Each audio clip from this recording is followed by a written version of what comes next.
नमस्कार दोस्तों, स्वागत है आपका आपके अपने YouTube channel GS education world में। दोस्तों, कैसे हैं आप लोग? उम्मीद करते हैं कि आप लोग बहुत अच्छे होंगे, स्वस्थ होंगे और बहुत कड़ी मेहनत कर रहे होंगे अपने सपने को पूरा करने के लिए। जान लगा दीजिए दोस्तों, 2026 का जो वर्ष है उसमें से जनवरी बीत चुका है और फरवरी का भी कुछ दिन ख़त्म हो चुका है। मतलब इतनी तेज़ी से समय बीत रहा है कि पता भी नहीं लग रहा है कि कितनी तेज़ी से ये दिन बीत रहा है और एग्ज़ाम्स भी जो है वो सर पे है। तो हम लोगों ने इस चैनल के माध्यम से जो 6 से लेकर 12 तक का जो एनसीईआरटी का जो टारगेट लिया है कि बहुत जल्द हम लोग 6 से लेकर 12 तक का जो भी जीएस सेक्शन का जो एनसीईआरटी है उसको ख़त्म करेंगे।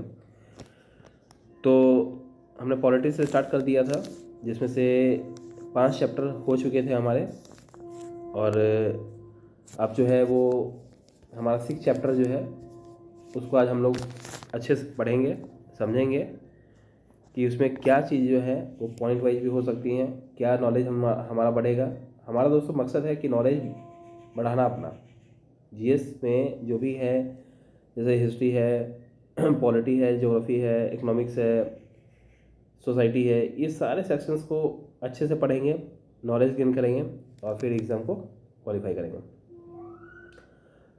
तो अगर आपको ये वीडियो पसंद आ रही है तो प्लीज़ लाइक करें, सब्सक्राइब करें और शेयर करें अपने दोस्तों को जिनको इस वीडियो से बहुत हेल्प होगा और वो भी अपने बेसिक्स को और भी स्ट्रॉन्ग कर सकते हैं।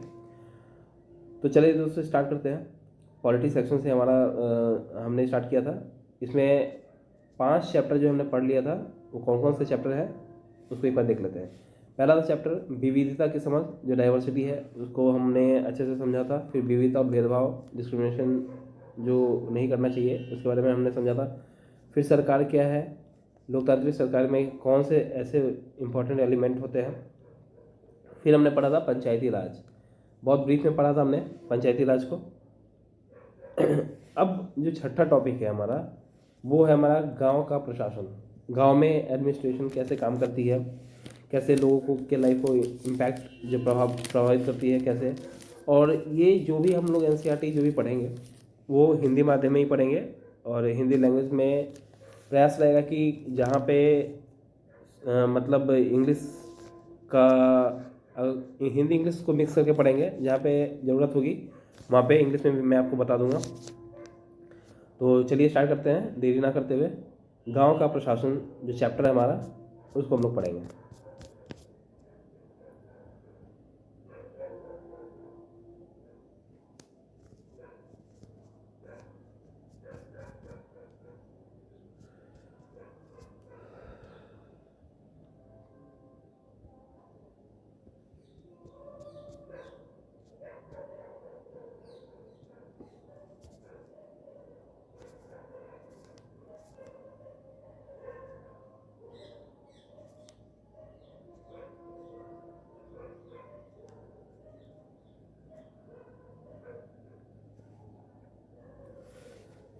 तो स्टार्ट करते हैं।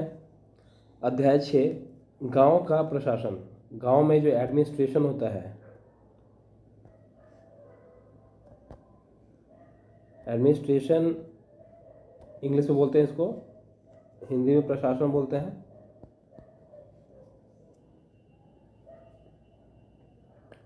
दोस्तों मैं मोबाइल से ही वीडियो रिकॉर्ड कर रहा हूँ, फेस रिकॉर्डिंग और वीडियो जो भी है मैं मोबाइल से ही रिकॉर्ड कर रहा हूँ। तो हो सकता है कि आपको वॉइस में और क्वालिटी में इशू आ सकता है और थोड़ा सा बैकग्राउंड भी जो है वो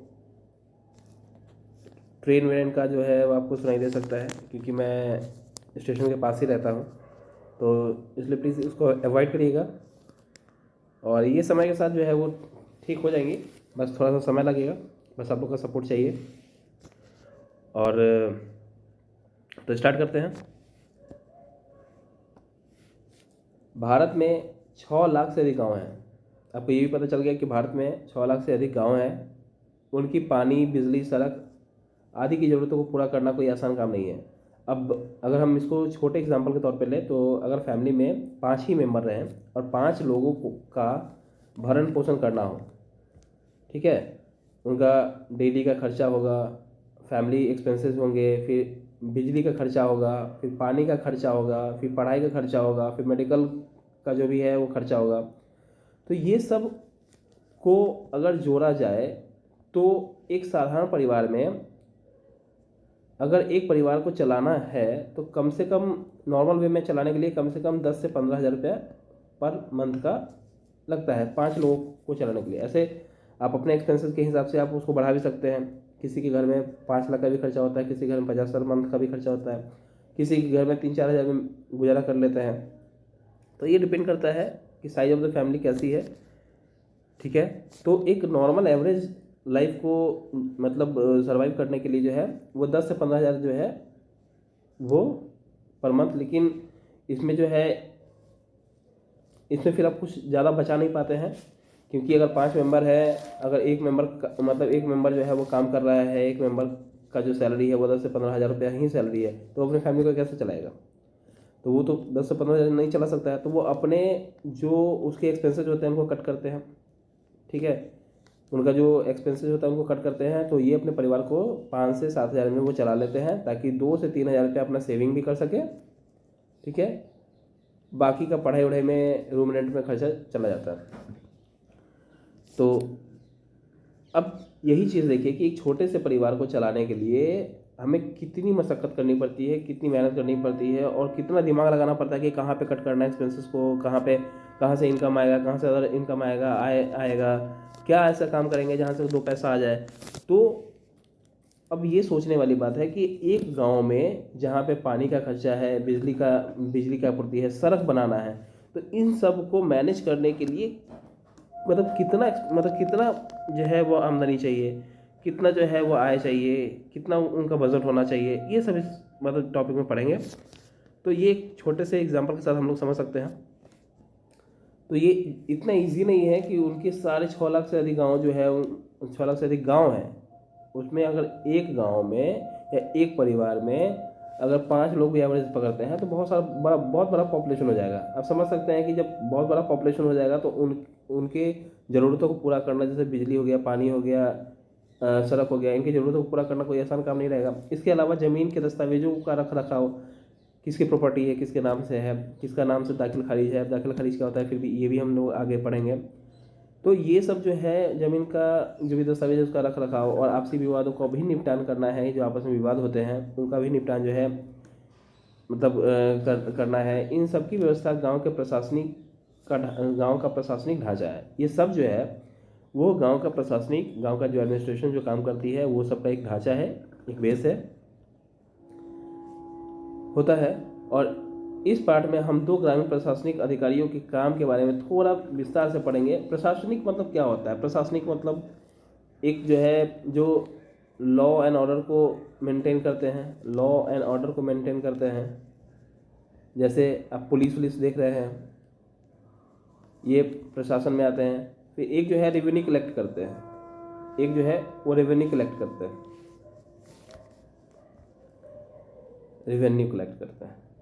तो इसमें एसडीएम वगैरह आते हैं। जो गांव के प्रशासन होते हैं तो वो जो रेवेन्यू कलेक्ट करते हैं, जो टैक्सेस कलेक्ट करते हैं, वो एसडीएम वगैरह सब एसडीएम लोग रहते हैं। और जो लॉ एंड ऑर्डर मेंटेन करते हैं, अब इसको शहर लेवल पे, डिस्ट्रिक्ट लेवल पे देखेंगे तो रेवेन्यू कलेक्ट वगैरह से जो भी टैक्सेज हैं उनका रिफॉर्म, मतलब वो जो भी कलेक्ट करती है वो आईएएस ऑफिसर करते हैं। और जो भी लॉ एंड ऑर्डर को मेंटेन करते हैं वो आईपीएस ऑफिसर करते हैं। ये हो गया डिस्ट्रिक्ट लेवल पे, सेंट्रल लेवल पे। और स्टेट लेवल पे जो है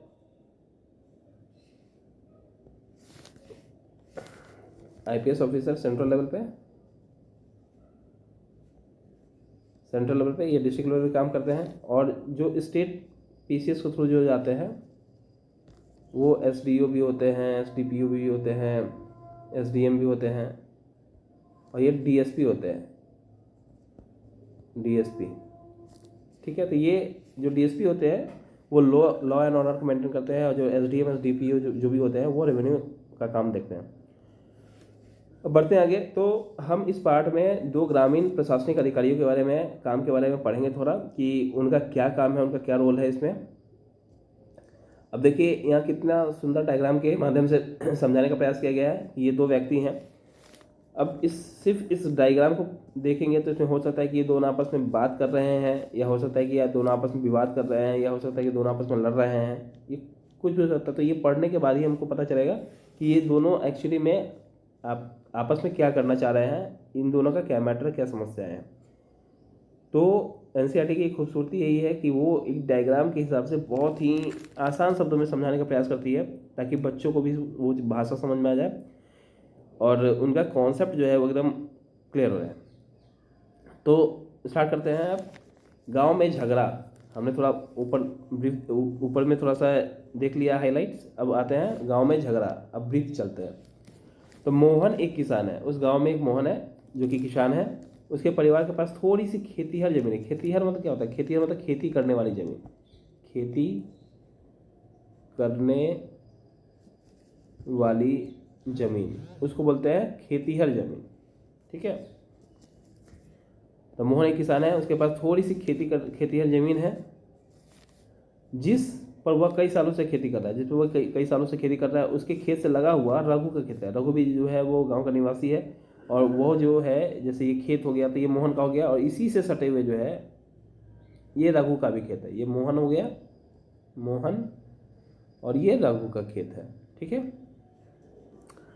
दोनों के खेत एक छोटी सी मेड़ से अलग है। मतलब ये जो मेड़ है ना, ये गांव में आपको बहुत देखने को मिलेंगे, और ये साइड में खेती होती रहती है, इधर भी खेती होती रहती है। ये मेड़ से आइडेंटिफाई लोग करते हैं कि ये खेत किसका है और ये खेत किसका है। मतलब ये जो आड़ी जो है या मेड़ जो बोलते हैं, तो ये एक बाउंड्री का काम करती है।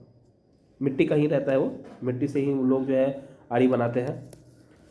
एक सुबह मोहन ने देखा कि रघु ने मेड़ को थोड़ा आगे बढ़ा दिया। मतलब ये जो मेड़ थी यहाँ पर जो थी, तो यहाँ पर तोड़ के इसको इधर कर दिया, यहाँ पे बना दिया। ठीक है। अब ये वाला जो पार्ट है, ये पूरा हिस्सा जो है रघु का हो गया।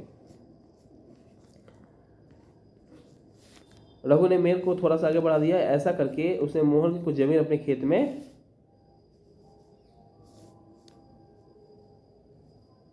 मिला ली।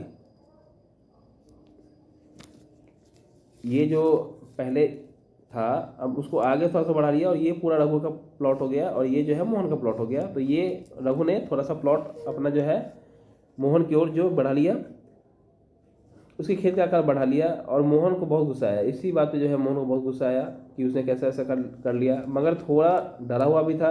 यह रघु के परिवार के पास बहुत ज़मीन थी। रघु जो है उससे ज़्यादा मतलब अमीर था, ज़्यादा वो ज़मींदार बोल सकते हैं। इसके अलावा उसके ताऊ गांव के सरपंच थे। अब रघु का जो ताऊ था, रघु का जो ताऊ था वो गांव का सरपंच था। इसलिए वो बेचारा डरा हुआ भी था मोहन, कि अगर हम कुछ बोलने जाएंगे तो हो सकता है कि वो हमको पीट पाट दे। हम उसके घर भी जाएंगे तो हो सकता है कि वो हमको मारे, क्योंकि उससे थोड़ा सा कमज़ोर था। इसलिए वो डरा हुआ बेचारा रह रहा था, समा हुआ रह रहा था, इसलिए उसको कुछ नहीं बोल पा रहा था। लेकिन फिर भी मोहन ने हिम्मत जुटाई और रघु के घर पहुंच गया। लेकिन फिर भी बेचारा हिम्मत जुटाया और रघु के घर पहुंच गया, और दोनों के बीच कहासुनी हो गई। दोनों के बीच खूब कहासुनी हो गया कि उसने मेड़ को आगे बढ़ाया। थोड़ी ही देर में झगड़ा शुरू हो गया। रघु ने कहासुनी होने के बाद जो है उसने मेड़ को आगे बढ़ाया, लेकिन रघु ने इस बात को मानने से इनकार कर दिया कि मैंने मेड़ को आगे नहीं बढ़ाया है, मेरी जो खेत है उतनी ही थी, है ना। तो इस बात से जो है वो रघु साफ इनकार कर दिया, और फिर जो है वो झगड़ा विवाद बढ़ गया।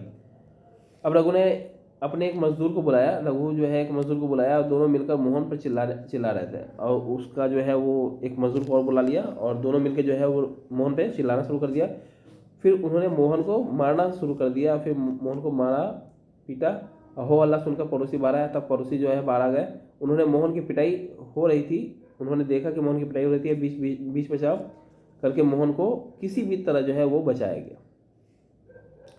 ठीक है। पहले एक लोग मार रहा था, फिर 2 लोग 3 लोग मिलके जो है उनको पीटना शुरू कर दिया। उसके बाद जो पड़ोसी जो है वो देख रहे थे, और वैसे ही पड़ोसी को देखने का बहुत ज़्यादा ही इच्छाएं रहती है इस सब चीज़ को। लेकिन उसमें से भी कुछ लोग ऐसे होते हैं कि जो आगे बढ़ते हैं, और फिर आके सपोर्ट भी करते हैं, हेल्प करते हैं। तो ठीक वैसा ही हुआ। तो मोहन को जो मारना, मतलब जो रघु है उसका जो नौकर है उसको, वो दोनों मिलकर मार रहा था। और तो फिर पड़ोसी देखा, और पड़ोसी ने आगे आगे आया और उसको मोहन को बचा लिया। मोहन को सिर पर और हाथ में बहुत चोट आ गई थी। एक पड़ोसी ने उसे मरहम पट्टी की। मोहन के एक दोस्त ने उसे गांव के डाकघर में मोहन का जो एक दोस्त था वो गांव